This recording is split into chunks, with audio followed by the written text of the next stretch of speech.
Hello everyone. तर मी आहे कोमल शहरच किचनमधून.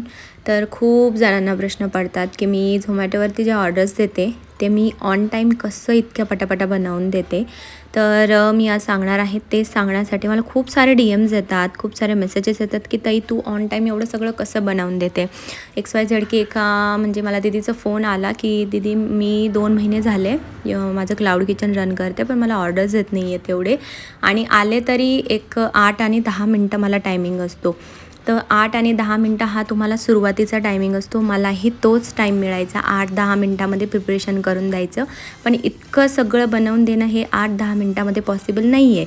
तर हळूहळू जसे आपल्या ऑर्डर्स डिले होतात, एक 5 मिनटं डिले झाली ऑर्डर, झोमॅटोलासुद्धा अल्गोरिदम्स असतात. त्या हळूहळू अल्गोरिदमला कळतं की ही डिले होती ऑर्डर, सगळ्या ऑर्डर्स डिले होतात. हळूहळू आपल्याला प्रिपरेशन टायमिंग हा वाढून मिळतो. आता मला 30 मिनिट्स, 35 मिनिट्स, कधी जास्त ऑर्डर्स असेल तर मला 45 मिनिट्ससुद्धा मिळतात प्रिपरेशनसाठी.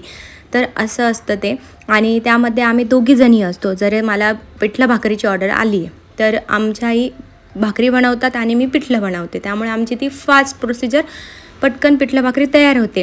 किंवा वरण भात आला आहे, पटकन आई वरण भातच कुकर लावून देतात, पटकन वरण भातसुद्धा तयार होतो.